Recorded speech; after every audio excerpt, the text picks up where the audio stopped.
ایسا نہ ہو کہ اس وقت کوئی شخص کہنے لگے کہ ہائے اس کوتاہی پر افسوس ہے جو میں نے اللہ کا حق ماننے میں کی اور میں تو ہنسی ہی کرتا رہا، یا یہ کہنے لگے کہ اگر اللہ مجھ کو ہدایت دیتا تو میں بھی پرہیزگاروں میں ہوتا، یا جب عذاب دیکھ لے تو کہنے لگے کہ اگر مجھے پھر ایک دفعہ دنیا میں جانا ہو تو میں نیکوکاروں میں ہو جاؤں۔ ارشاد ہوگا کیوں نہیں، میری آیتیں تیرے پاس پہنچ گئی تھی مگر تو نے ان کو جھٹلایا اور شیخی میں آ گیا اور تو کافر بن گیا۔ اور اے مخاطب، جن لوگوں نے اللہ پر جھوٹ بولا تم قیامت کے دن دیکھو گے کہ ان کے چہرے سیاہ ہو رہے ہوں گے۔ کیا تکبر کرنے والوں کا ٹھکانہ دوزخ میں نہیں ہے؟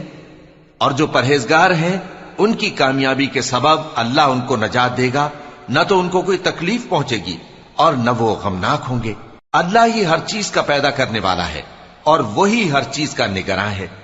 اسی کے پاس آسمانوں اور زمین کی کنجیاں ہیں، اور جنہوں نے اللہ کی آیتوں سے کفر کیا وہی نقصان اٹھانے والے ہیں۔ کہہ دو کہ اے نادانو، تو کیا تم مجھ سے یہ کہتے ہو کہ میں غیر اللہ کی پرستش کرنے لگوں؟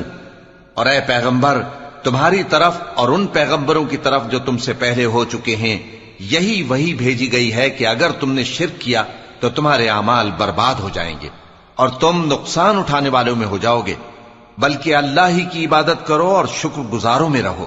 اور انہوں نے اللہ کی قدر شناسی جیسی کرنی چاہیے تھی نہیں کی۔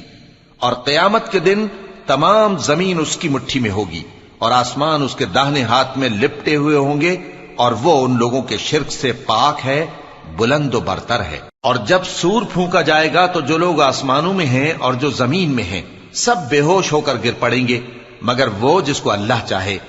پھر دوسری دفعہ سور پھونکا جائے گا تو فوراً سب کھڑے ہو کر دیکھنے لگیں گے، اور زمین اپنے پروردگار کے نور سے چمک اٹھے گی اور اعمال کی کتاب کھول کر رکھ دی جائے گی، اور پیغمبر اور دوسرے گواہ حاضر کیے جائیں گے، اور ان میں انصاف سے فیصلہ کیا جائے گا اور ان کے ساتھ بے انصافی نہیں کی جائے گی۔